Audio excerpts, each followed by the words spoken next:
Good evening, sir. Good evening, guys. Good evening, sir. Good evening.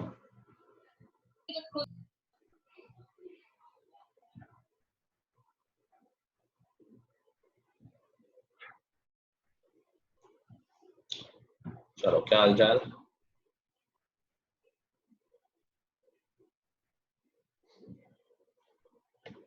शोर तुरंत Thums up भेज देता है, समझ में आ जाता है कि सब अच्छा है. एनीवे, आई थिंक आज टेस्ट के लिए कहा गया था. Yes, sir. कहा गया था ना? Yes, sir. तुम्हारे लिए अच्छी खबर है कि मैं भूल गया था कि आज टेस्ट होना है. कार्तिकेय ने मेंशन किया था, मुझे लगा वो अपने स्कूल टेस्ट की बात कर रहा है, तो मुझे बाद में याद आया कि यहाँ के टेस्ट की बात कर रहा था. तो लकीली मैंने पेपर नहीं बनाया है, तो आज टेस्ट नहीं हो पाएगा. तो will take it next class. Next class कल ही होती है ना अपने, ये परसों होती है? No sir, Thursday. अच्छा, ठीक है, थर्सडे कर लेंगे. तो थोड़ा टाइम भी एक्स्ट्रा तुम लोगों को मिल जाएगा. आई गेस पढ़ तो यही होगा. हाँ, शॉर्ट तो कहीं चला थोड़ी जाएगा, प्रिपेयर कर रहे थे तो. And I am sorry of course, मुझे बनाना चाहिए था, बट किसी ने ग्रुप में याद ही नहीं दिलाया, ना किसी ने पर्सनली याद दिलाया. Anyway, I think most of you are happy. वैसे भी हो जाएगा टेस्ट, तो इसमें जाने नहीं वाला. चलो, होमवर्क दिया था कुछ? Yes, sir. Exercise 2. होमवर्क में डाउट हो कुछ तो पूछो. वर्कशीट में है सर, सेट्स की. वर्कशीट सेट की या रिलेशन की? सर रिलेशन की वर्कशीट अभी तक आई नहीं है सर. समझ नहीं पाया. डाउट किस में तुम्हें, सेट की वर्कशीट में, रिलेशन की वर्कशीट? Sir relation. अच्छा, मैंने दिया था होमवर्क में सेट सेट सेट में. वैसे तो वो डिस्कस हो गई है, बट स्टिल चलो पूछो. सर एक तो पहला क्वेश्चन सर. तुम आप कर रहे हो ना? तब सर क्यों नहीं नहीं किया? कर. अभी दी थी क्या मैंने? सर आपने फ्राइडे को बोला था ना, मंडे को सारा सेट्स खत्म करना रिलेशंस. अच्छा, ठीक है. फिर आपने बोला आधी क्लास में टेस्ट, आधी में डाउट्स पूछ लेना. ठीक है, बस अभी तक डिस्कस नहीं हुआ, तुम ऐसा बोल रहे हो? हाँ सर, आपने बोला था ना, अभी तक मैंने किसी को फॉर्मली नहीं बोला, लेकिन करते रहो. फिर आपने बोला कर लो अब सब. अच्छा, ठीक है, पूछना शुरू करो डाउट. मुझे वर्कशीट दिख नहीं रही है, तो देख के. Question number 1. हाँ सर. क्वेश्चन नंबर 1 बोल रहा है कि right the set in set builder form. तो बेसिकली तुम्हें पैटर्न ऑब्जर्व करना है कि क्या डेफिनेशन फॉलो हो रही है. -1 1 3/7 4/14. थोड़ा टेढ़ा बनाया है मैंने ये. कोई कर पाया इसको? Yes sir. Sir. Equals to. अच्छा, कई लोगों ने कर लिया. चलो, कौन बताएगा?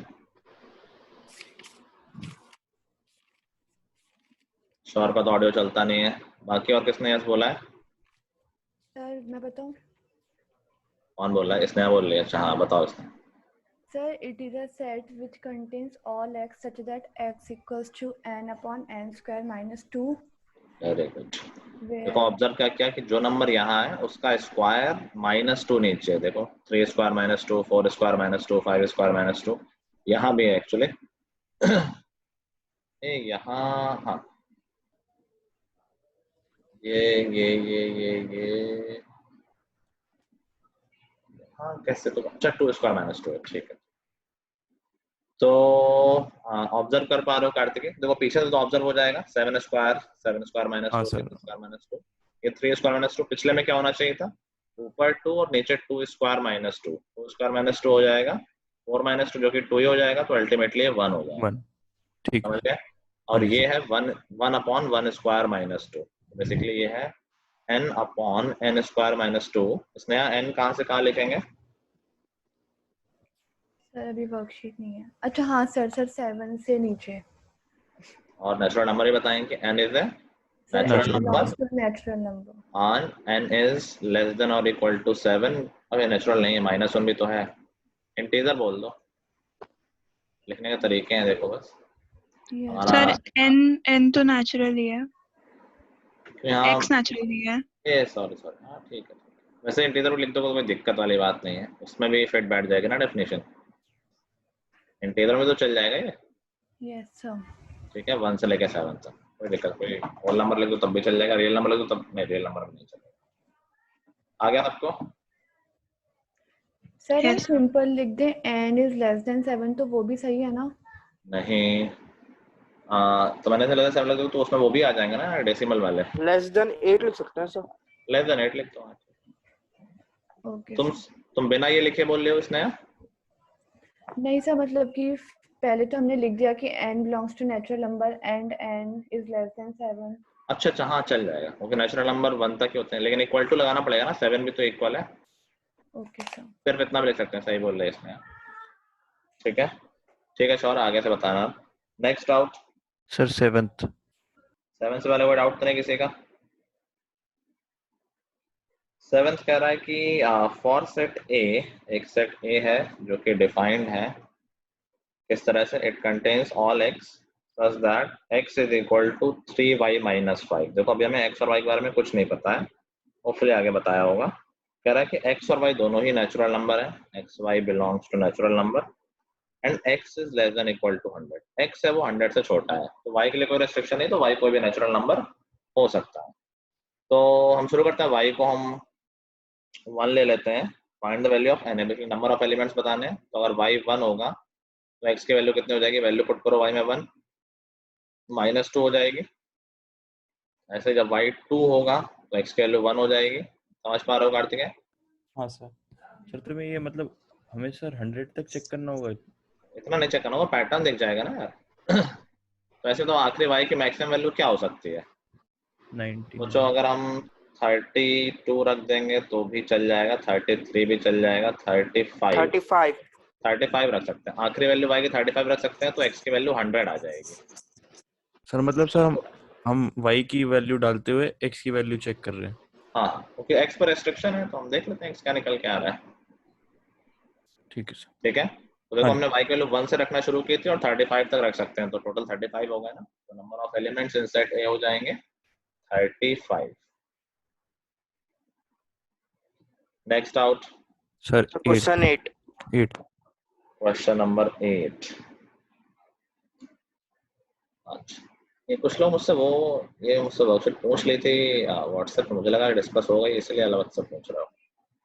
मैंने क्लास में डिस्कस होना दिया करो। कह रहा है A is an empty set, what is the number of subsets of P of ये किसी ने क्लास में पूछा तो मुझे ऐसा याद आ रहा है। Yes, sir. ये सॉल्व हो चुका। एनीवे फिर से देख लो। तो कोई भी सेट ए होता है तो उसमें उसके पावर सेट में कितने एलिमेंट होते हैं, कितने सबसेट होते हैं? What is the number of subsets of power set of A? अच्छा, कोई सेट ए है तो पावर सेट ऑफ ए में कितने एलिमेंट होते हैं? याद है, अगर ए में n एलिमेंट है, पावर ए 2 की 2 to the power n element होते हैं पावर सेट ऑफ ए में। ठीक है, तो इसमें पूछा है number of subsets of power set. Power set, अरे यार उस दिन ना उस दिन सेट डिस्कस नहीं हुआ है।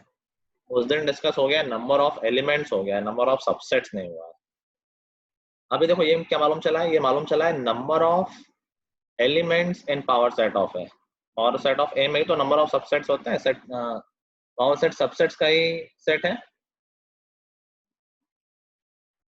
एग्जांपल से देख लो, क्वेश्चन पूछ रहा है number of subsets of power set. तो अगर कोई सेट ए है जिसमें 2 एलिमेंट है, उसके पावर सेट ऑफ ए में कितने एलिमेंट होंगे?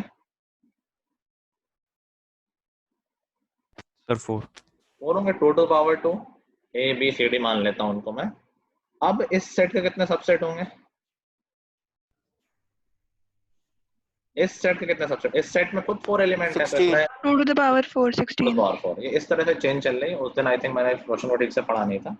तो पहले तो हम ये देख लेते हैं कि इस सेट में रिक्वायर्ड सेट है उसमें कितने एलिमेंट होंगे। तो पावर ए में 0 एलिमेंट है, तो पावर सेट ऑफ ए में कितने एलिमेंट हो जाएंगे? 1. 1, 2 to the power 0। तो पावर सेट ऑफ ए, जिसको मैं बी बोल देता हूँ बी के लिए। सर ए में एक भी एलिमेंट नहीं है? नहीं, ये तो लिखा हुआ है A is an empty set. अच्छा ठीक है सर। ठीक है, पावर सेट ऑफ ए को मैंने बी बोल दिया, तो अगला स्टेप क्या हो गया? पी ऑफ बी आ गया। अभी बी में 1 एलिमेंट है, तो पावर सेट ऑफ बी में कितने एलिमेंट हो जाएंगे? 2 एलिमेंट, 2 to the power 1। इसको मैंने सी बोल दिया है। तो पावर सेट ऑफ सी में कितने एलिमेंट हो जाएंगे? 4 एलिमेंट्स। ये हो जाएंगे हमारे गिवन सेट में एलिमेंट्स। किसमें? पावर सेट ऑफ ए में। समझ गए? अभी पूछ रहा है इसके कितने सबसेट होंगे। टू इस टू सेट द में 4 पावर एलिमेंट्स हैं, 4 किसके 2 टू द पावर 4 16 एलिमेंट्स हो जाएंगे, तो फाइनल आंसर हमारा 16 हो जाएगा। ठीक है, आ गया ना सबको? बोल दो भाई, नहीं आया हो तो भी बता दो कि नहीं आया है। चल आ गया। चलो नेक्स्ट आउट। सर एक्सरसाइज 2.3 में एनसीईआरटी में आते हैं अभी। वर्कशीट में और कोई डाउट? Sir 12th। हाँ सर एक बस 19th बता देना, और एक बार 17 दोबारा आपने बताया था, बट एक और बार बता सकते हैं। कोई बात नहीं। सर 12 उससे पहले पूछ रहा है कार्तिक, कह रहा है कि ए एक सेट है, A is a set which contains 1 2 4 5 7 9 10।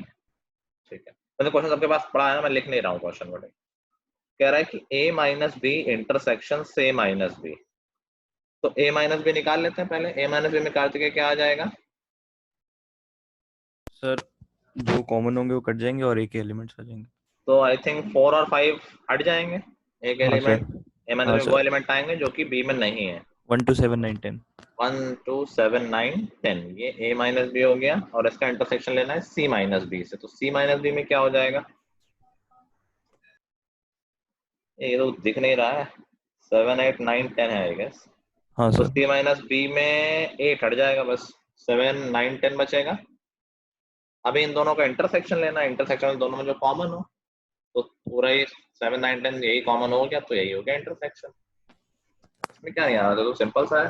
Sir मैंने a माइनस बी को ए सेट मान के चल दिया था, मतलब सर a माइनस बी में a आता है ना सर एलिमेंट, सर वो गलत हो गया। अभी समझ में आ गया? हाँ सर समझ आ गया। Next out. Sir 17। 17 sir 15th भी है सर एक। 15th भी है। कह रहा है इन a society 70 families have television sets, 40 has radio sets. What is the total number of families in the society if no family has both? तो बहुत सिंपल है, ये तो अलग अलग सेट है ना।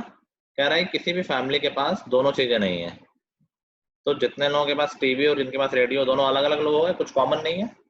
Yes sir. तो पहले 70 टीवी वाले और 40 रेडियो वाले, टोटल लोग कितने हो गए? दोनों को ऐड कर दो, खत्म हो।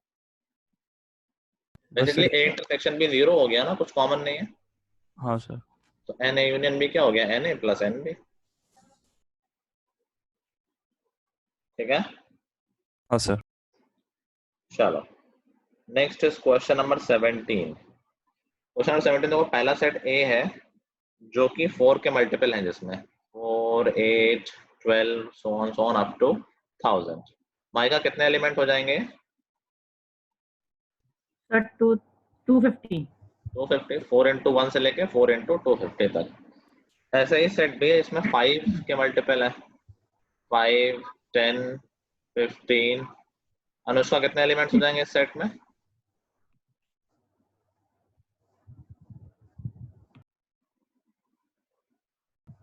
सर 200। अनुष्का तो पता नहीं कहाँ है। और शौर्य आगे बताओ क्या होगा इसमें? यूनिवर्सल सेट दे रखा है 1 से लेके 1000। माइक कनेक्टेड है ना शौर्य का? क्या गलत गलत इन्फॉर्मेशन देता रहता है शौर्य की माइक कनेक्ट कर लिया है। कह रहा फाइंड एन ए इंटरसेक्शन। हाँ आ रही बोलो आ रही। सर 17 मेरे को खुद नहीं आया। सर एलसीएम ले लेंगे 4 और 5 का, वो कॉमन होंगे वो एलिमेंट्स। चलो देखते हैं। अभी पूछ रहा है find n A complement intersection B complement. पहली बात तो A complement intersection B complement क्या होता है? A union B complement. A union B complement. तो अगर हम ये बता दें तो भी चल जाएगा, n A Yes, union sir. B complement. और ए यूनियन बी कॉम्प्लीमेंट में कितने एलिमेंट होंगे? हमेशा ध्यान रखोगे किसी भी 600. कॉम्प्लीमेंट में कितने एलिमेंट होते हैं। और कोई सेट ए है, मान लो उसमें 100 एलिमेंट है, यूनिवर्सल सेट में 1900 एलिमेंट है, तो ए कॉम्प्लीमेंट में कितने एलिमेंट होंगे? 800। 800। बचे हुए एलिमेंट मतलब यूनिवर्सल से माइनस कर देते हैं, तो हम कह सकते हैं कि n A union B complement में जितने एलिमेंट्स होंगे, we can say that is number of element in universal set minus number of element in A union B. तो हमारा आखिरी पर्पस हो गया number of elements in A union B निकालना। क्योंकि यूनिवर्सल थ्योरम तुम्हें पता ही है कि इसमें तो 1000 एलिमेंट है। अब एन ए यूनियन बी क्या हो जाएगा? एन ए यूनियन बी होता है n A plus n B minus n A intersection B. N A हमें पता है 250, एन बी हमें पता है 200। अब फाइनली ये बचा कि हमें ए इंटरसेक्शन भी निकालना है, तो हमें ये देखना है कि इन दोनों में कितने एलिमेंट्स कॉमन है, जिसमें हम बात आ जाती है एलसीएम की। तो ऑफ कोर्स कॉमन एलिमेंट वो होंगे जो दोनों के एलसीएम के मल्टीपल होंगे, जैसे 20 होगा, 40 सो ऑन अप टू 1000। ऐसे कितने एलिमेंट्स हो गए हैं? 50 हो गए। तो अब ये सब कुछ मालूम चल गया है, ये वैल्यू निकाल लेंगे हम। सो ये आ गई 400। हमारा फाइनल आंसर क्या आ गया? 1000 माइनस 400 विच इज 600। सर हम डायरेक्ट नहीं कर सकते कि हम ये दिखा दें A intersection A complement intersection B complement में सर?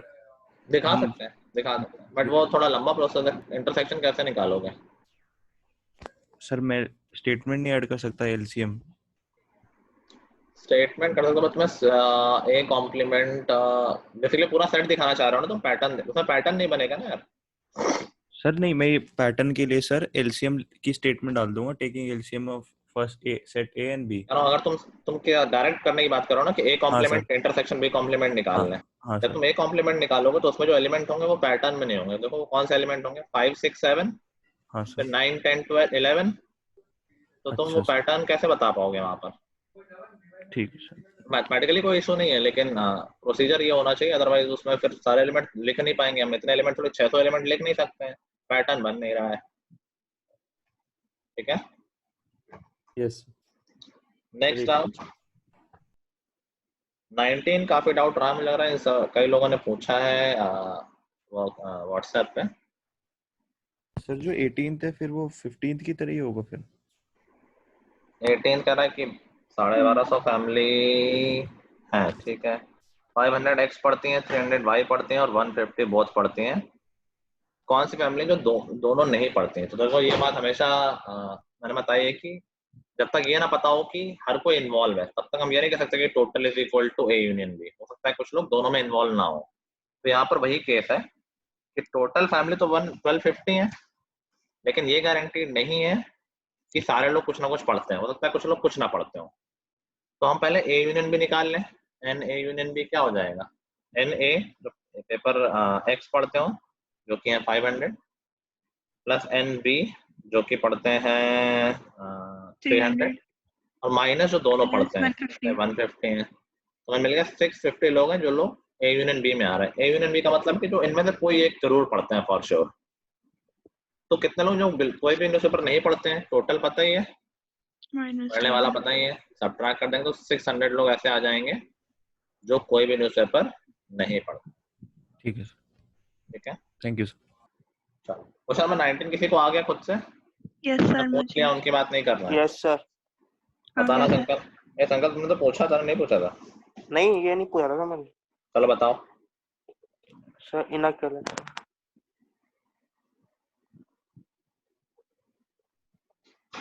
सार्थक तुमने वर्कशीट नहीं किया क्या? सर इसमें क्या कहते हैं, जो नंबर 0 से एंड हो रहे हैं वो दे रखे हैं 12 फर्स्ट पार्ट में। तो और सर 5 सेंड होने के लिए हमारे पास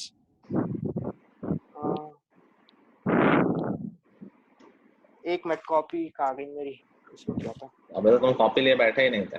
सार्थक मैंने कुछ पूछा तुमसे, तुमने वर्कशीट नहीं किया क्या? अरे सर कोई डाउट नहीं पूछा? लास्ट टाइम पूछा था, इस बार भी मतलब वही बात। ठीक है, एनसीईआरटी में इजी क्वेश्चन है, मैंने वर्कशीट इसीलिए दी हुई है, थोड़े से मैंने टेढ़े-मेढ़े क्वेश्चन डाले हैं ताकि सीख सको तुम लोग। श्योर तो बताओ अगर तुम्हें आता है तो। आंसर की यार, मैं जब बनाया था वर्कशीट तो लिखी नहीं थी, याद नहीं रहता, हर साल ये दिक्कत होती है। तो सर आंसर डिस्कस कर लेंगे ताकि तुम लोगों के मैच हो जाए। हाँ, कोई बताना चाह रहा है? चलो मैं ही बता देता हूँ। सर 100 टोटल नंबर दे रखे हैं हमें। ठीक है, तो सर पहले पार्ट में पूछा है कि जो नंबर डिजिट 0 5 से एंड हो। अरे पहले कहानी तो समझाओ यार, वो तो क्वेश्चन बाद में आएगा कि जो कह रहा है उससे क्या क्या निकाल लिया है हमने। चलो थोड़ा समझाने वाला मैं समझाता हूँ। तुम कुछ कहना चाह रहे हो क्या अन्वेषा? नो सर, आप समझा दो। क्वेश्चन नंबर 19 चल रहा है श्योर। तो कह रहा है in a collection of 100 different natural numbers, तो टोटल नंबर तो 100 है, तो हम मान लेते हैं यूनिवर्सल सेट हो गया हमारा जिसमें 100 एलिमेंट्स हैं जो कि नेचुरल नंबर्स हैं। ठीक है भाई। फिर कह रहा है 24 numbers are neither divisible by 2 nor by 5। 24 number ऐसे हैं जो 2 और 5 से डिविजिबल नहीं है। ठीक है, तो हम कह सकते हैं कि अगर 24 नहीं डिविजिबल है दैट मींस जो बचे हुए हैं वो तो होंगे डिविजिबल 2 से या 5 से। Yes sir. ठीक है, तो इसका मतलब नंबर ऑफ एलिमेंट्स मैं इसको 2 और 5 के नाम दे दे रहा हूँ। 2 यूनियन 5, 2 से होंगे या 5 से होंगे या दोनों से होंगे। 24 तो कहते हैं दोनों से नहीं है, इसका मतलब 76 किसी एक से होगा या दोनों से होगा। एग्रीड? यस। तो ये 76 हो गया। अभी अगली बात क्या कह रहा है कि 42 नंबर सारी 42 नंबर्स आर इवन नंबर। अच्छा 42 नंबर इवन है तो मतलब जो 2 से डिविजिबल है ऐसे नंबर कितने हो गए? 42। 42। अब देखो ये भी दो पार्ट में होंगे। दो पार्ट में कैसे? कि ऐसे नंबर जो 5 से डिविजिबल हो और ऐसे जो 5 से डिविजिबल ना हो। तो देख लेते हैं आगे हम। कह रहा है कि 12 नंबर्स एंड विद 0। 12 नंबर है जो 0 से एंड होते हैं। अब एक बात समझो, इन 76 में जो 0 से एंड होते हैं क्या वो दोनों में होंगे? वो 2 से भी डिविजिबल होंगे और 5 से भी होंगे। हाँ sir. Agreed? Yes yes sir. Sir. तो और अच्छा और ऐसा नहीं है कि जो दोनों से डिविजिबल हो वो सारे नंबर 0 से एंड हो रहे हो। एक मिनट, यानी वो सारे ही 0 से एंड, हाँ ठीक ठीक।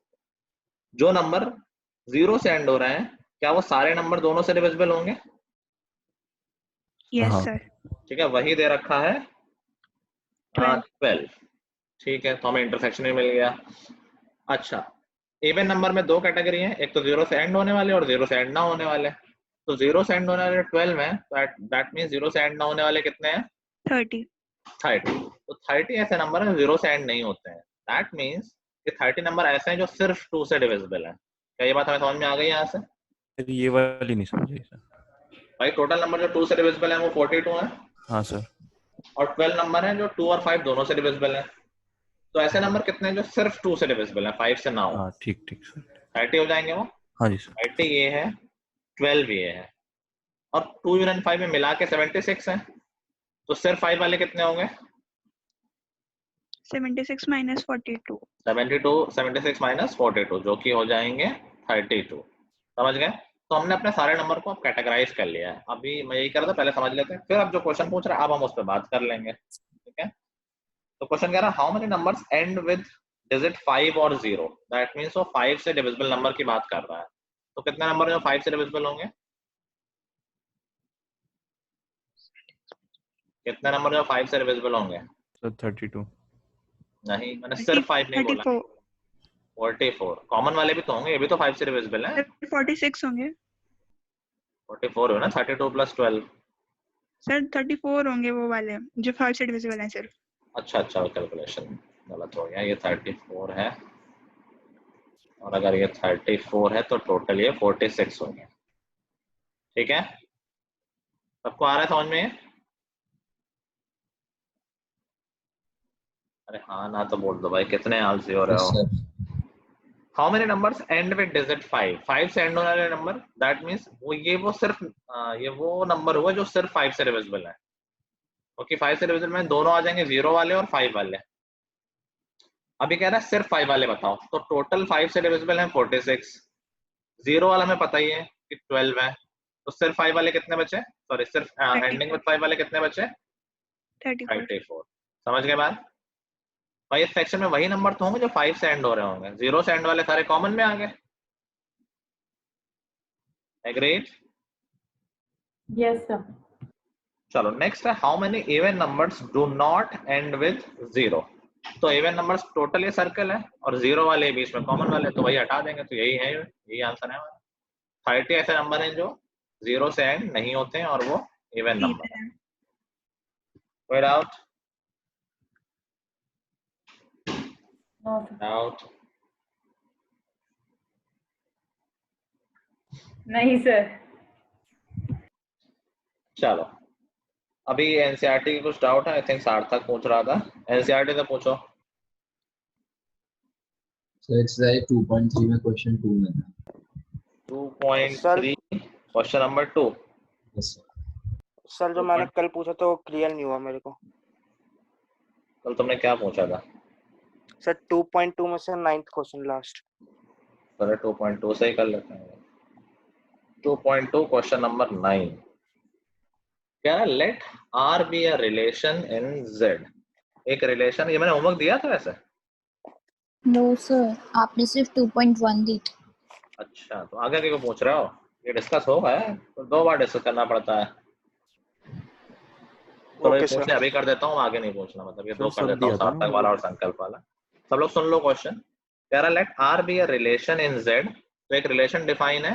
इन जेड का मतलब है from Z to Z, integer से इंटीजर में डिफाइन है। ठीक है, रिलेशन कैसा डिफाइन है? रिलेशन कह रहा है कि आर एक ऐसा रिलेशन है which contains all ordered pair a b such that, दोनों ही इंटीजर है ऑब्वियसली, जब फंक्शन की डोमेन ही इंटीजर है तो इंटीजर ही होंगे, और a minus b is an integer.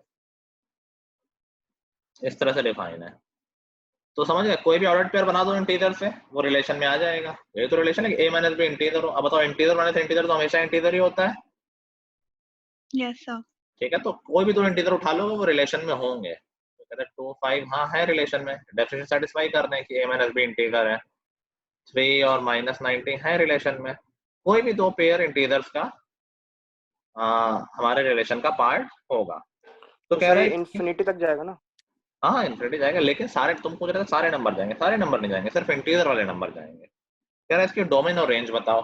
तो इसके डोमेन में क्या सारे इंटीजर्स आ जाएंगे? पहला एलिमेंट में सारे इंटीजर आ सकते हैं? क्या डोमेन में सारे इंटीजर आ जाएंगे?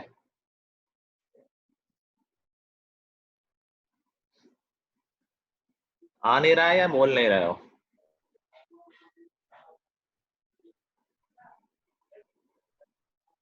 सिर्फ यही बैच जिसमें ऑडियो वीडियो ऑन नहीं होता, सब बैच में मैंने एकदम स्ट्रिक्ट कर रखा है। तुम लोगों ने लास्ट में बैच शुरू हुआ है इसलिए मैं स्ट्रिक्टनेस नहीं कर रहा हूँ। परेशान नहीं करोगे अननेसेसरी? आ सकता है। क्या इनपुट में सारे इंटीजर आ जाएंगे? क्योंकि हर एक इंटीजर से रिलेटेड है इस डेफिनेशन के अकॉर्डिंग। तो हम कोई भी इंटीजर डाल सकते हैं, कोई भी दो पेयर बना देंगे। तो क्या सारे इंटीजर कवर होगा फर्स्ट एलिमेंट में? Yes sir. एक्चुअली हो ही जाएंगे ना, माइक हमेशा ही ऑन रखो ना यार। और इसी तरह के सारे इंटीजर सेकंड एलिमेंट में आ जाएंगे। Yes sir. यस जब सर। हर एलिमेंट पॉसिबल है, हर इंटीजर पॉसिबल है सेकंड एलिमेंट में, तो इसकी डोमेन भी हो गई ऑल इंटीजर्स और रेंज भी हो गई ऑल इंटीजर्स। समझ गए? Okay sir. Every integer here is related with other integer. Definition ही ऐसी है। चलो हम कोडोमेन लेंगे तो वो भी इंटीजर आ जाएगा। कोडोमेन तो सेकंड सेट ही होता है, वो तो इंटीजर आएगा ही। ठीक है, कोई डाउट किसी को यहाँ? चलो 2.3 से क्या डाउट था सार्थक? तो क्वेश्चन 2 में था और 5th में भी। क्वेश्चन 2? Yes sir.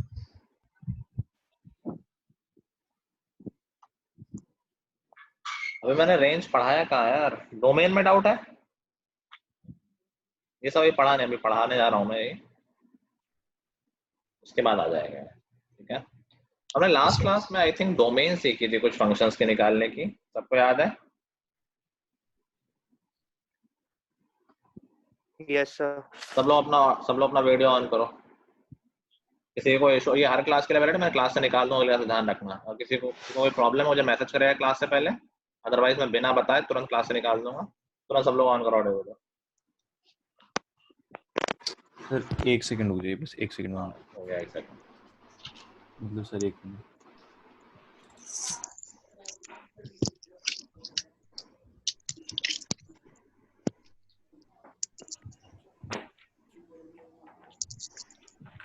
ठीक है सौरभ।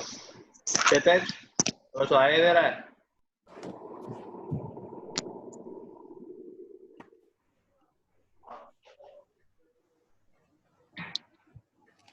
कोई प्रॉब्लम हो तो मुझे व्हाट्सएप पे करो या यहीं पे मैसेज करो। किसी को आप देखा मैं तुरंत निकाल दूंगा क्लास से, ध्यान रखना। चलो, तो लास्ट क्लास में हमने डोमेन निकालना सीखा था, आई होप यू रिमेम्बर।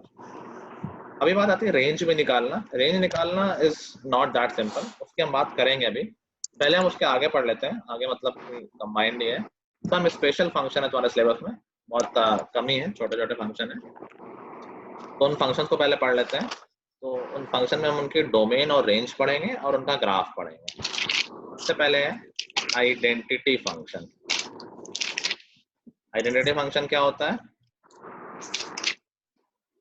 अच्छा, मैंने कई बार ये मेंशन किया है कि फंक्शन की जो डेफिनेशन हम पढ़ रहे हैं वो सिर्फ इस चैप्टर में काम आएगी। फ्यूचर में नॉर्मल एक्स और वाई में रिलेशन ही हमें डिस्कस करना है, इसी पे आगे डिटेल पढ़ाई होगी। तो यहाँ भी वही चीज है। तो एक फंक्शन डिफाइन है y is equal to x. यहाँ पर हम डोमेन और रेंज लिखते नहीं सेट में, हम खुद से निकालते हैं।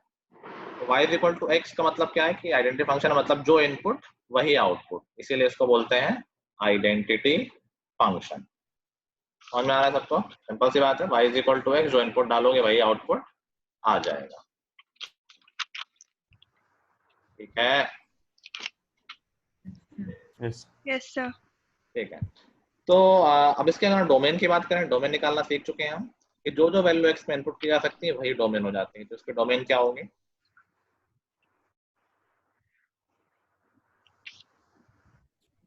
क्या हो जाएगी डोमेन इसकी?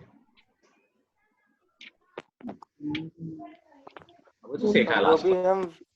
जो भी वैल्यू हम वो पुट कर दे 1 2 3 इसको। पूछो, बताओ ना क्या क्या पॉसिबल है। हमने क्या सीखा लास्ट क्लास में कि जो इनपुट किया जा सकता है वो सब डोमेन हो जाता है।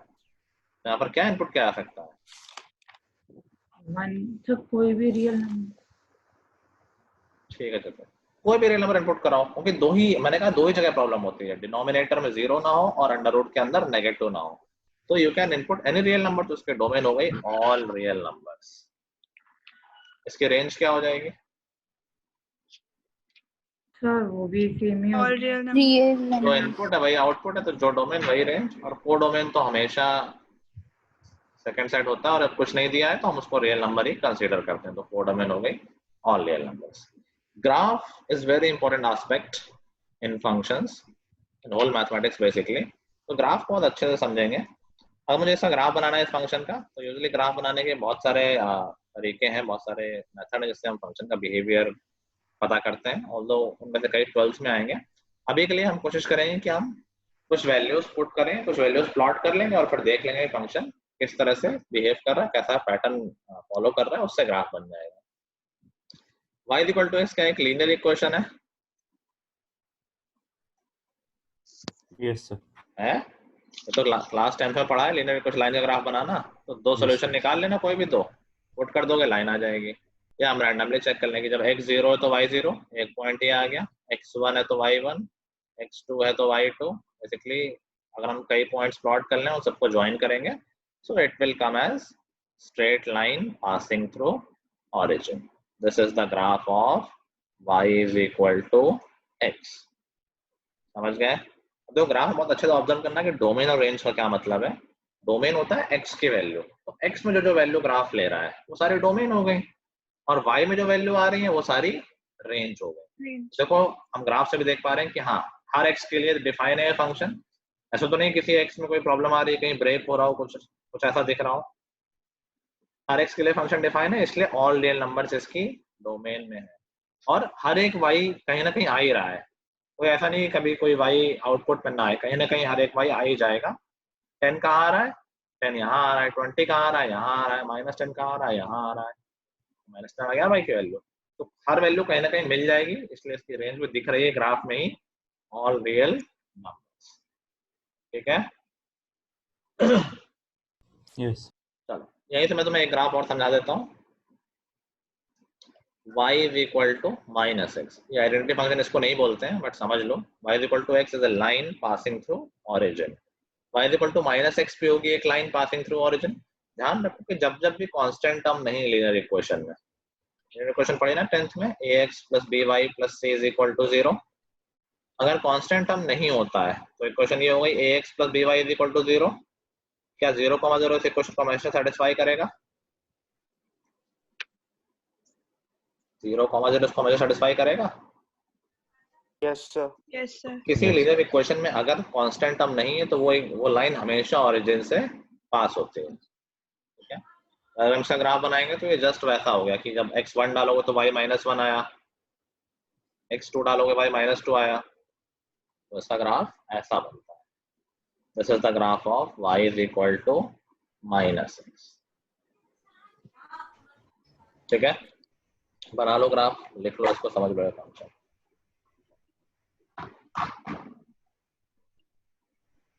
ये आइडेंटिटी फंक्शन की कोई डेफिनेशन है मतलब? यही है y is equal to x। Function की डेफिनेशन यही होगी, y और x के टर्म में क्या रिलेशन है उनके बीच में।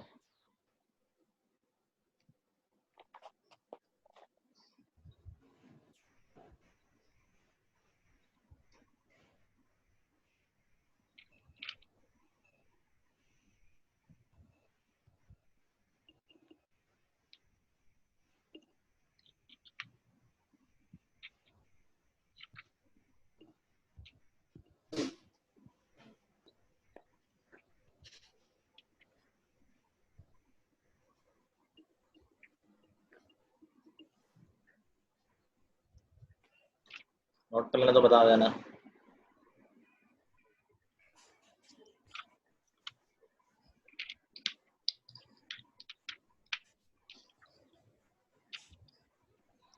Sir y is equal to -6 की लाइन वो रेड वाली नहीं हो सकती?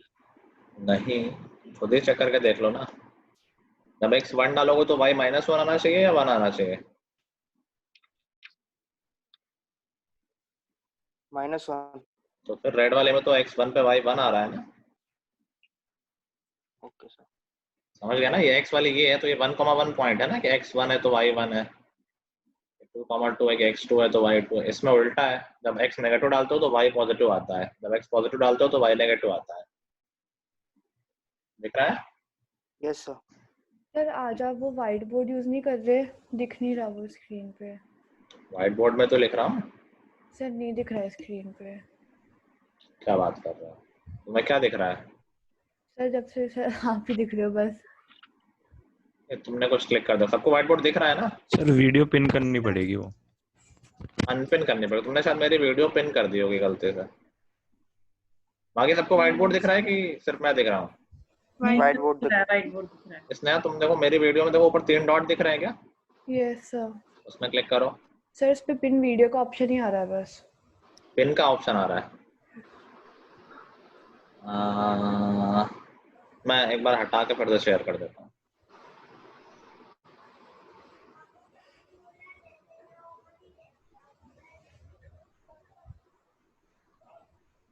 कुछ हुआ क्या? No sir. तुम एक बार फिर से लिंक क्लिक करके एंटर करो क्लास में, जल्दी से करो। Okay sir.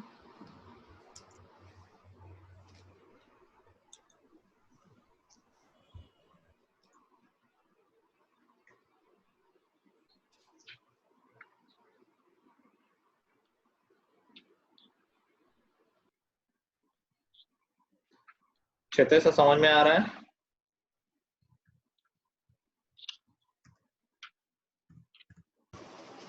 Yes sir.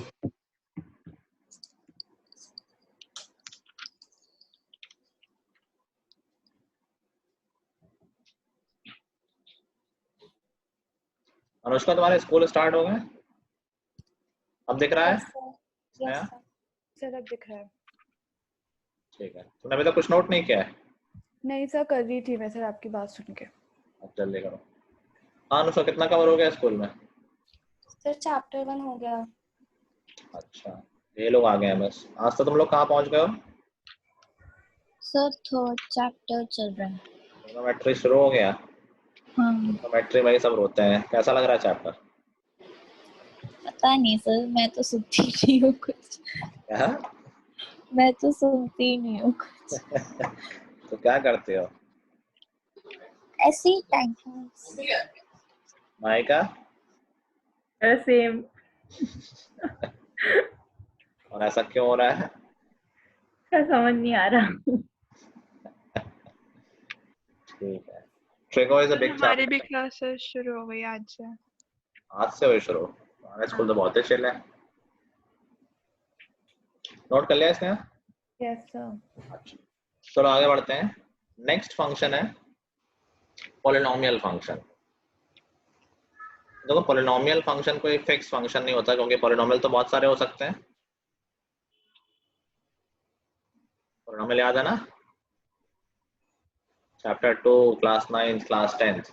तो ये क्वाड्रेटिक पॉलिनोमियल हो सकता है, क्यूबिक हो सकता है, डिग्री 4 हो सकता है, डिग्री 10 हो सकता है। तो of course we can not fix the graph here, but हम क्वाड्रेटिक और क्यूबिक में ज्यादा डील करते हैं तो उसी की बात कर लेते हैं। पहली बात तो समझो, अगर कोई भी पॉलिनोमियल फंक्शन है y is equal to, generally मैं कुछ भी बोल दूं, ax to the power 5 plus bx cube plus cx plus d, कुछ भी रैंडम मैंने लिख दिया है, बताओ इसकी डोमेन क्या होगी?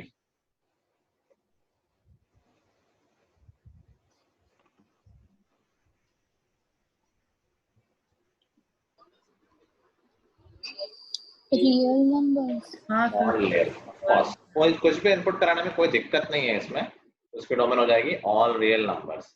रेंज इसकी डिग्री पे डिपेंड करेगी, ठीक है, इसकी रेंज फिक्स नहीं है, तो मैं लिख रहा हूं वो डोमेन तो हमारी ऑल रियल नंबर्स ही होती है सबकी, ठीक है। तो अभी हम पर्टिकुलर पॉलिनोमियल फंक्शन की बात कर लेते हैं। मैं बात करता हूँ क्वाड्रेटिक फंक्शन की। तो तुमने क्वाड्रेटिक का ग्राफ तो क्लास 10 में ही बनाया है, कैसा होता है ऐसा ग्राफ याद है? क्वाड्रेटिक क्वेश्चन ग्राफ कैसा होता है? सर वो जो वेव बनती है। वेव तो नहीं होती, मैंने कुछ नाम बताया है उसका। पैराबोला। पैराबोला। क्वाड्रेटिक का ग्राफ हमेशा होता है पैराबोला की तरह। तो उसके डोमेन तो हमें पता ही है कि डोमेन तो ऑल रियल नंबर ही होगी। रेंज की बात करो तो तुम क्वाड्रेटिक को ऑब्जर्व कर सकते हो कि क्वाड्रेटिक की रेंज है। तो वो रेंज का फंडा समझ लो, रेंज को पता करने के कई तरीके हैं, हम उन पर बात करेंगे वन बाय वन। एक बात ये है नॉर्मली ऑब्जर्व करना with the help of graph and some algebra. जैसे यहाँ से हम ऑब्जर्व कर सकते हैं, अगर क्वाड्रेटिक ऐसा है, ओपनिंग अपवर्ड कब होता है याद है? दो तरह से पॉसिबल है quadratic, opening upward and opening downward. याद है कि बोर्ड देके सब भूल गए?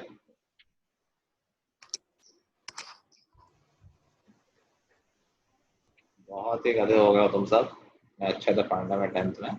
ओपनिंग अपवर्ड या ओपनिंग डाउनवर्ड कैसे डिसाइड होता है? लीडिंग कोफिशिएंट से। अगर एक्स स्क्वायर कोफिशिएंट पॉजिटिव है तो पैराबोला ओपनिंग अपवर्ड होता है, और अगर एक्स स्क्वायर का कोफिशिएंट नेगेटिव है तो पैराबोला ओपनिंग डाउनवर्ड होता है। तो फिक्स कर लो।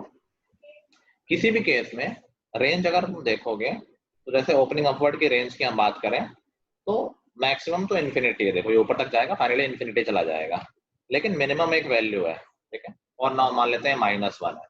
तो इस ग्राफ के हिसाब से हम ऑब्जर्व कर सकते हैं कि इस फंक्शन की, इस वाले पॉलिनोमियल की, इस वाले सेकंड डिग्री पॉलिनोमियल की रेंज क्या हो जाएगी? -1 से इन्फिनिटी। समझ पा रहे हो? नहीं समझ में आ रहा है क्या? आ गया सर। आ गया। और ऐसे दूसरा वाला पॉलिनोमियल है, देखो एक एंड हमेशा बाउंडेड होता है पॉलिनोमियल का और एक अनबाउंडेड की इन्फिनिटी जा रहा है। जैसे इस वाले में ओपनिंग अपवर्ड में मैक्सिमम अनबाउंडेड है, इन्फिनिटी पे जा रहा है, लेकिन मिनिमम फिक्स है कि मिनिमम इतनी है। ऐसे ओपनिंग डाउन वाले में मैक्सिमम फिक्स हो गया, मान लेते हैं 4। सर ये दोनों एंड इन्फिनिटी जा रहे हैं। हाँ दोनों तरफ, ये तो दोनों तरफ से सेम वैल्यू ले लेगा ना, इन्फिनिटी कहीं चला जाएगा, ठीक है। तब इन्फिनिटी चला जाएगा। और ओपनिंग डाउनवर्ड वाला क्या है, मान लेते हैं 4 है, तो इसकी मैक्सिमम वैल्यू 4 है, मिनिमम चली गई -इन्फिनिटी तक, तो -इन्फिनिटी से 4। समझ में आई बात? तो अगर कभी क्वाड्रेटिक फंक्शन है तो हम ये पक्का कह सकते हैं कि हाँ इसकी रेंज एक तरफ से बाउंडेड और एक तरफ से अनबाउंडेड होगी। क्लियर है? यस। अभी हम बात करते हैं, देखो ये पढ़ाया नहीं जाएगा, बताया भी नहीं जाएगा, बट अभी हम यहाँ से सीख लेते हैं कि हम निकाल सकते हैं क्या। तो वैसे तो प्रॉपर तरीका है, बट मैं तुम्हें सीधे डायरेक्टली फॉर्मूला बता दे रहा हूँ कि क्वाड्रेटिक में मैक्सिमम या मिनिमम वैल्यू जिस पॉइंट पे आकर करती है ये है, जैसे इसको बोलते हैं वर्टेक्स, पैराबोला का वर्टेक्स है, और ये वर्टेक्स हमेशा लाई करता है at x is equal to -b/2a पर, ठीक है। मैं डेरिवेशन वगैरह नहीं कर रहा हूँ। तो मतलब हमें अगर जब क्वाड्रेटिक की रेंज निकालनी होगी तो हम at x is equal to -b/2a check कर लेंगे कि क्या वैल्यू आ रही है, वहां से मिनिमम या मैक्सिमम मिल जाएगा। दूसरा एंड हमें मालूम ही होता है कि वो इन्फिनिटी जा रहा होगा या -इन्फिनिटी जा रहा होगा। सबको बात समझ में आ रही है? सर ये वाला एक बार दोबारा बता दीजिए। मैंने कहा क्वाड्रेटिक की मिनिमम या मैक्सिमम वैल्यू जो वर्टेक्स होता है वो लाई करता है at x is equal to minus b upon 2a पे। फॉर एग्जाम्पल मैं एक एग्जाम्पल लिख लेता हूँ कि मुझे इसकी रेंज बतानी है 2x square plus 6x minus 3, हमें इसकी रेंज बतानी है। ठीक है, तो हमने कहा कि यार देखो इसका a पॉजिटिव है तो ये ओपनिंग अपवर्ड वाला है, तो मैक्सिमम वैल्यू तो क्या है इसकी,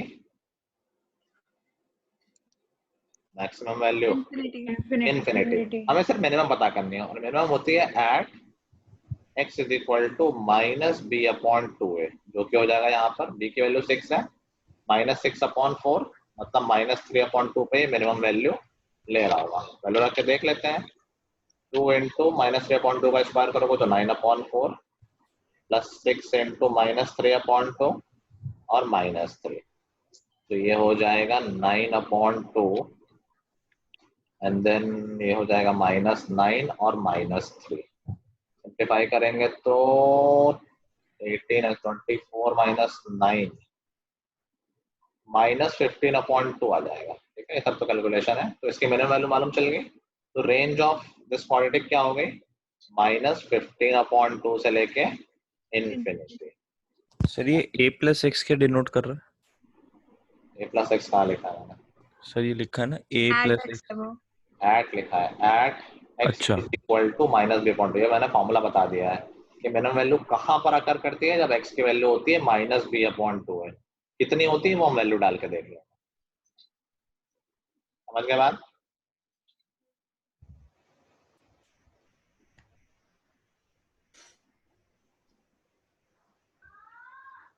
ठीक है, तो रेंज निकालने का तरीका पता है, ग्राफ देख के निकालना। एक है सिर्फ ऑब्जर्व कर देख के अच्छा ऐसा ऐसा है तो ऐसा होगा। आपको कुछ बोल रहा था, नोट कर लिया सबने?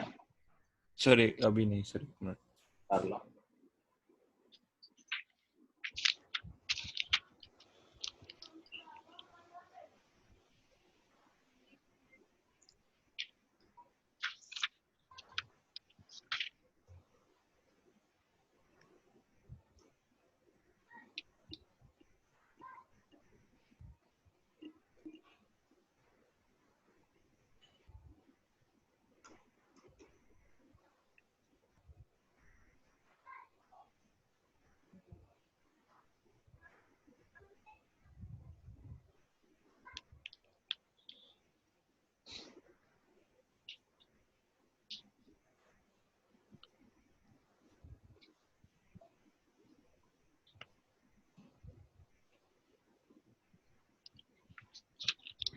सर एक चीज पूछनी है कि सर जी हमने जो सीधा वाला पैराबोला उसमें तो हमने पहले x की टर्म में अगर लिए तो -1 कॉमा इन्फिनिटी लिया, मतलब जैसे एग्जाम्पल में है, और अगर हमने उल्टा वाला देखा तो हमने पहले माइनस इन्फिनिटी लिया और कॉमा 4।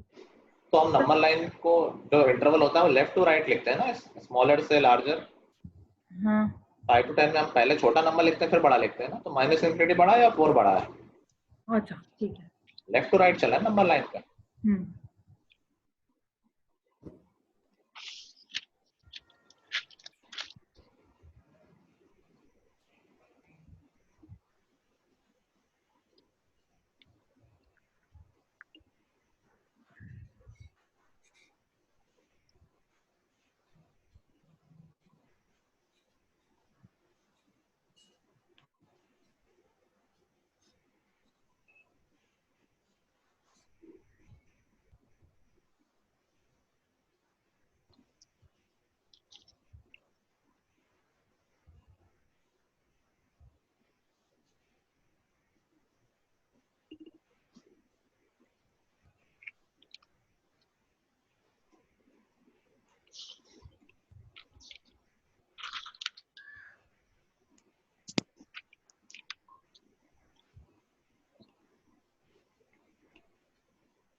कितना लिख रहे हो भाई, इतना टाइम तो नहीं आज का।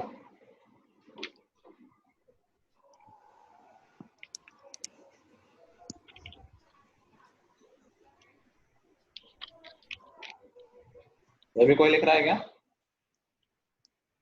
सर नहीं हो गया। चलो अभी मैं पॉलिनोमियल में 2 फंक्शन और लिखवा देता हूँ, बहुत छोटे छोटे से हैं, सिंपल से हैं, इंपॉर्टेंट हैं। एक फंक्शन है y is equal to x square. बहुत ही ये चैप्टर 13 में भी आएगा जब तुम कॉनिक सेक्शन पढ़ोगे, इसमें पैराबोला हमें अच्छे से पढ़ना पड़ता है। एनीवे चलो इसके डोमेन बताओ सब लोग। Every integer. All real numbers. Integers कहाँ से आ गए सर क्योंकि -1 इंटू -1 1 होता है ना सर। तो रियल नंबर्स नहीं होंगे? हाँ रियल नंबर सर, सब कुछ आ रियल जाता है ना। हाँ सर मैं वही बोलना चाह रहा था मतलब सर। ठीक है, पॉलिनोमियल में कुछ नहीं सोचना है, कोई भी पॉलिनोमियल फंक्शन होगा हमेशा उसकी डोमेन ऑल रियल नंबर्स होगी। इसकी रेंज बताओ, अब देखो इसको ऑब्जर्व करके बताना है।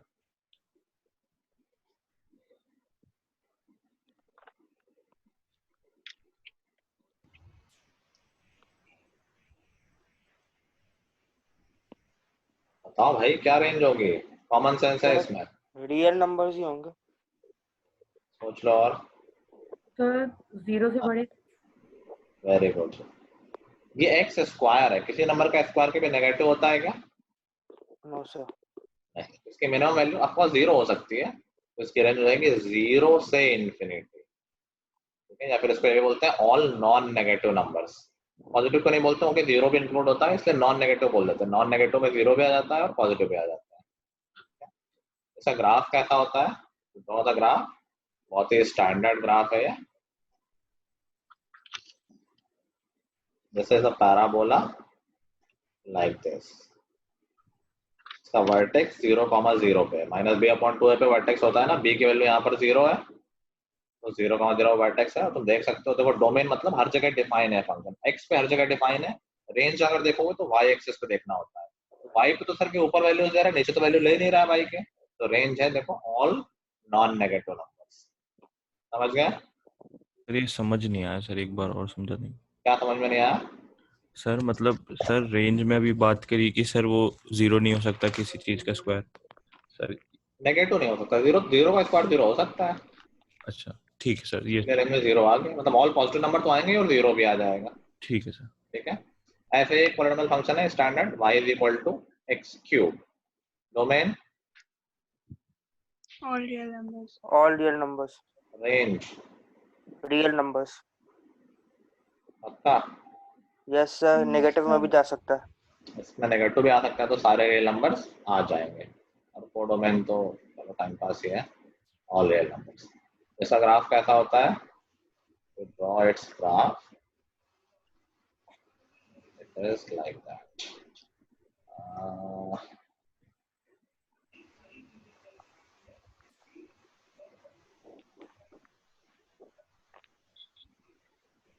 ठीक है, ऐसे होता है ग्राफ। देख सकते हो कि हर x पे डिफाइन है तो डोमेन में ऑल रियल नंबर्स हो गए। हर y की वैल्यू भी ले रहा है, y में देखो सब कुछ कवर हो रहा है, ऊपर भी और नीचे भी। तो दिस इज, एक मिनट होल्ड करना जरा।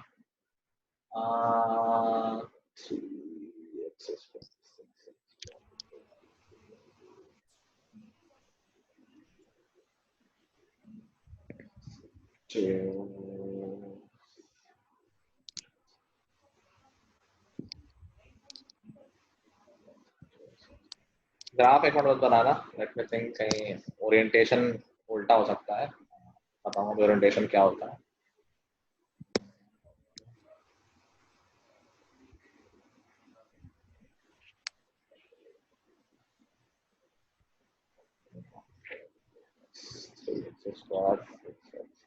ठीक है, ऐसे होता है, बना दो।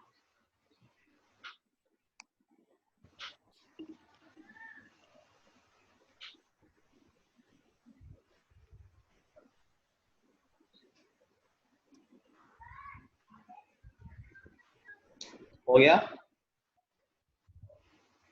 Yes sir. इसमें मत परेशान लग रहे हो, क्या बात है? नहीं सर। सकी हो? हाँ सर इतनी सारी क्लास ले लेते हैं सुबह सुबह 5-6। हाँ, होमवर्क भी आई थिंक बहुत ज्यादा मिल रहा है आजकल, इसलिए मैं कोशिश करता हूँ कि मैं कम दूं। चलो, नेक्स्ट इज रैशनल फंक्शन। सिर्फ हमें पढ़ना ही है, इसका कोई खास डिटेल में नहीं जाना है। रैशनल नंबर याद है? रैशनल नंबर याद है? Yes sir. Yes sir. ऐसे जैसे p/q फॉर्म का होता है, ऐसे फंक्शन अगर पी बाई क्यू फॉर्म के हैं P x upon Q x बोल दो तो ऐसे फंक्शन को हम रैशनल फंक्शन बोलते हैं। इसके डोमेन के लिए हमें ध्यान रखना पड़ता है कि जी एक्स 0 ना हो। तो दैट्स इट, इसके बारे में कुछ खास और डिटेल नहीं है। आगे हमारे 3 फंक्शन और हैं जो कि काफ़ी इंपॉर्टेंट हैं। So I will take my time, उसको हम नेक्स्ट क्लास में करेंगे। रेंज वाला पार्ट पढ़ा दें क्या? तो रेंज वाला पार्ट पढ़ लेते हैं। 3 फंक्शन रह गए हैं, उसको हम आराम से नेक्स्ट क्लास में डिस्कस करेंगे। अभी रेंज की बात कर लेते हैं कि जैसे हमने सीख लिया कि डोमेन कैसे निकालना है किसी फंक्शन का। तो डोमेन में तुमने देख लिया कि जो जो वैल्यू इनपुट हो सकती हैं वो सारी डोमेन में आ गई। रेंज के लिए मैंने बताया कि 2-3 तरीके हैं। एक तो तुम ऑब्जर्व करो with the help of graph. दूसरा तरीका क्या है? कॉमन सेंस, जैसा अभी हम बात कर रहे थे। फॉर एग्जाम्पल कोई कहते हैं एक फंक्शन है y is equal to x square plus 5, इसकी रेंज क्या होगी तो बता सकता है? 0 से बड़ी होगी, 5 से बड़ी, 5 की इक्वल उससे बड़ी। 5 से बड़ी क्योंकि x 5 तो फिक्स है, कांस्टेंट है। एक्स स्क्वायर की मिनिमम वैल्यू 0 और जाएगी इन्फिनिटी तक। तो इस फंक्शन की मिनिमम वैल्यू क्या, रेंज क्या हो जाएगी? 5 से लेके इन्फिनिटी। तो हमने इसको ऑब्जर्व करके बताया। अब मैं बोल दूं function y is equal to 2 sin x plus 3, क्या होगी रेंज? एक बार ये जो एग्जांपल दिया मतलब सर ये रेंज वाला था सर, एक बार बता देंगे? हाँ सर समझ नहीं आया। अच्छा, अभी एक्स स्क्वायर प्लस 5 बोला ना, 5 तो फिक्स है, ये तो कांस्टेंट है, इससे तो कोई फर्क पड़ना नहीं है। हाँ सर। ये तो रहेगा ही रहेगा। अभी हमें सिर्फ देखना है कि एक्स स्क्वायर कहाँ से कहाँ मूव करता है। तो एक्स स्क्वायर की मिनिमम वैल्यू कितनी होती है? सर 0। 0, और उसके बाद तो बढ़ती ही जाएगी। तो हाँ 5 सर। में कुछ ना कुछ ऐड होता रहेगा, 0 और फिर कुछ ऐड होता रहेगा, तो मिनिमम 0 ऐड होगा, तो हाँ मिनिमम वैल्यू 5 हो गई फंक्शन की, ठीक है सर। और फिर बढ़ते बढ़ते इन्फिनिटी तक पहुंच जाएगी। समझ गए सब लोग? Yes sir. जैसे मैंने बात की y equal to 2 sin x, बताओ इसकी रेंज क्या होगी?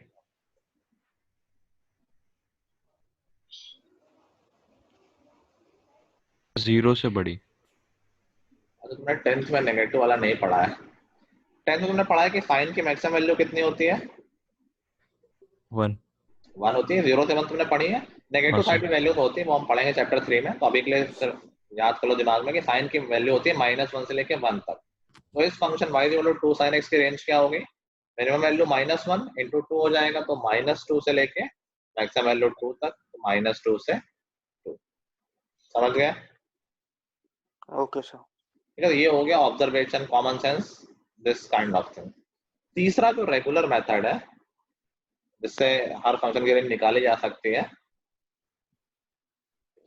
वो मेथड होगा जब हम फंक्शन की डेफिनेशन दी होगी तो हम क्या करेंगे, हम x की वैल्यू निकाल लेंगे y के टर्म्स में, और फिर जो नया फंक्शन बना है उसकी डोमेन निकाल देंगे। अभी समझ में नहीं आया होगा, मैं समझाता हूँ कि मान लो मुझे रेंज निकालनी है y is equal to 2x minus 3। तो हम क्या करेंगे, x की वैल्यू निकाल लेंगे y के टर्म्स में। तो क्या हो जाएगा, देखो 2x is equal to y plus 3, और x इज इक्वल टू क्या हो गया, y plus y 3 plus 3 upon upon 2। अब तो फंक्शन की तरह सोचना है तो x और y को इंटरचेंज कर देंगे फिर यहाँ से। तो एक नया फंक्शन बन गया y is equal to x plus 3/2। अब जो नया फंक्शन बना है उसकी डोमेन निकाल देंगे। इसकी डोमेन निकालनी सबको आती है, क्या होगी इसकी डोमेन? और real numbers. All real numbers. तो इसकी रेंज हो जाएगी ऑल रियल नंबर्स। तो बेसिकली एक्चुअली हम ये इनवर्स फंक्शन निकाल रहे हैं, ये 12th में आएगा, लेकिन प्रोसेस यही है। मैं अभी नाम नहीं ले रहा हूँ। x की वैल्यू y के टर्म में निकालना मतलब इसका इनवर्स फंक्शन। अगर इनपुट 1 है तो आउटपुट 2 होता है। इनवर्स फंक्शन में क्या होगा, इनपुट 2 हो जाएगा और आउटपुट 1 आ जाएगा, जस्ट उसको उल्टा। समझ गए? कोई फंक्शन मान लो ऐसा डिफाइन है 1 3 7 4, तो इसका इनवर्स फंक्शन क्या हो जाएगा, 3 1 4 7। इनपुट और आउटपुट आपस में इंटरचेंज हो जाएंगे। ठीक है, तो प्रोसेस लिख लो सब लोग कि find the value of x in terms of y, interchange x and y, and then find the domain of this new function. ठीक है, एक और बार बोल देंगे? पहला स्टेप है find the value of x in terms of y, find the value of x in terms of y। दूसरा लिखो interchange x and y, interchange x and y। और तीसरा स्टेप लिखो find the domain of this new function. find the domain of this new function. देख लिया? Yes, sir अब देखो, तो मैं ज्यादा इसकी जरूरत पड़ेगी नहीं हमारे सिलेबस में। एक्चुअली मैं बता रहा हूँ पहले 2 चैप्टर में कुछ खास नहीं है, तो ज्यादा कुछ तो नहीं बनता है, बट फिर भी हम मैं सिखा देता हूँ। तो मान लो हमारा एक फंक्शन है y is equal to x square plus 2x plus 3। ठीक है, मुझे इसके डोमेन रेंज निकालना है। डोमेन तो पता ही है।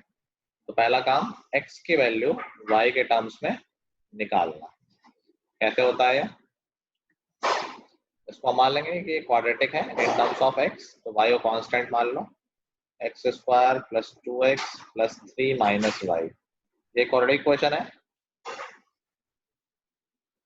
3 माइनस वाई को एक कांस्टेंट मान लो। क्या इस क्वाड्रेटिक को सॉल्व किया जा सकता है with the help of quadratic formula? हाँ तो सर x की वैल्यू क्या हो गई? Minus b plus minus under root b square minus 4ac divided by 2a। सबको याद आ रहा है क्वाड्रेटिक फार्मूला? हाँ सर चैप्टर तो 4 यहाँ पर 2 ही हो जाएगा। तो ये हो गया -2 प्लस माइनस, देखो अंदर 4 कॉमन है, मैं 4 कॉमन ले लेता हूँ। क्या बचा? 1 माइनस 3 माइनस वाई। एग्रीड? ठीक है ना?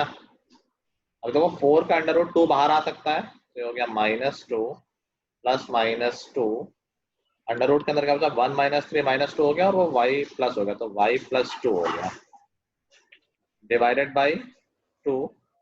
और अभी हम 2 ऊपर कॉमन लेके कैंसिल कर सकते हैं नीचे वाले 2 से, तो अल्टीमेटली x की वैल्यू क्या आ गई? -1 plus minus under root y plus 2। Clear है? Yes sir. ठीक है, अभी हमने क्या कहा, एक बार कैलकुलेशन चेक कर लेते हैं।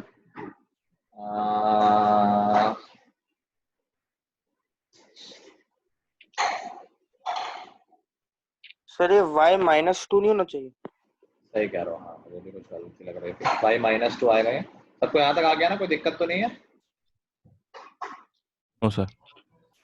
ठीक है, अभी ये हो गया value of x in terms of y। अभी x और y को इंटरचेंज कर दो, y is equal to -1 plus minus root x -2। Plus minus से वैसे यहाँ में कोई फर्क नहीं पड़ना। हमारा काम क्या है? अब इस फंक्शन की डोमेन निकालना है। इस फंक्शन की डोमेन क्या होगी?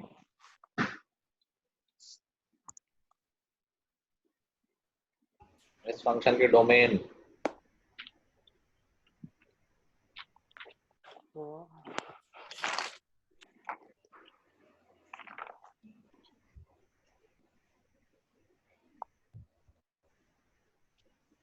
सर 0 से इन्फिनिटी।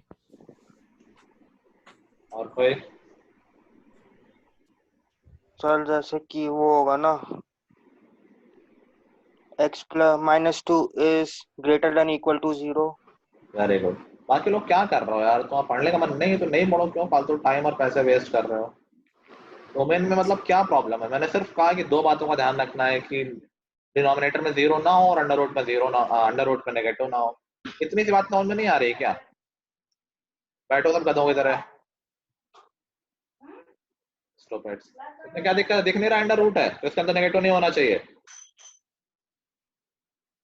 इसकी डोमेन क्या हो जाएगी? x -2 should be greater than equal to 0, that means x should be greater than or equal to 2। तो उसकी डोमेन हो गई 2 से लेके इन्फिनिटी हो गई। और यही बताया था कि इस फंक्शन की जो डोमेन होगी वो हमारे रिक्वायर्ड फंक्शन की रेंज हो जाएगी। तो हमारे रिक्वायर्ड फंक्शन की रेंज क्या हो गई? 2 से इन्फिनिटी। आया था उनमें सबको? ठीक है, मैं इसको एक तरीके से और कर सकता था, मैंने जानबूझ के करके दिखाया है। देखो इसको मैं ऐसे भी लिख सकता हूँ, x + 1 होल स्क्वायर प्लस 2। यहाँ से देखो मुझे डायरेक्ट ऑब्जर्वेशन से आ जाएगा कि ये तो फिक्स है और किसी भी नंबर का स्क्वायर हुआ मिनिमम इसकी वैल्यू 0 होगी, तो ऑफ कोर्स ये 2 या 2 से बड़ा होगा। तो यहाँ से मैं डायरेक्टली देख पा रहा हूँ। This is the process. ये प्रोसेस मैंने समझाई, जेईई मेंस तक के लेवल की है। डोमेन में कहीं भी क्वेश्चन आएगा करना यही होगा। ये बोर्ड में नहीं बताया जाएगा तुम्हें, स्कूल में भी नहीं बताया जाएगा। समझ पा रहे हो? सही है। अभी आपने जो रेड से किया वो नहीं समझ में आ रहा। x क्या स्क्वायर मैंने देखो इसको ऐसे लिख सकते हैं, नहीं लिख सकते अपने फंक्शन को? x + 1 whole square plus 2। देखो वही वैल्यू आ जाएगी जो हमने लिखी हुई है।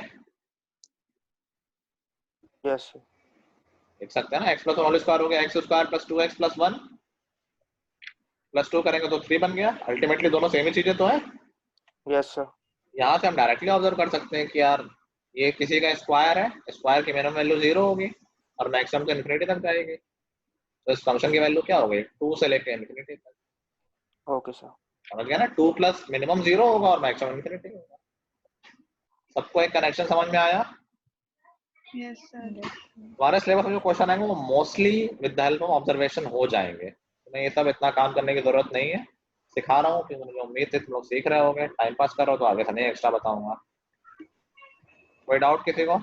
सर तो इसका मतलब है कि ऐसे कि रेंज आ गई फिर 2 to the infinity, मतलब पहले हमने डोमेन में निकाल लिया फिर उसको रेंज बोल दिया। डोमेन इस फंक्शन की नहीं है, हमने पूरा प्रोसेस किया है, नए फंक्शन के डोमेन निकाली है। हमारे फंक्शन के डोमेन तो ऑल रियल नंबर्स थे। तो सर फिर रेंज तो रेंज ही तो आई है।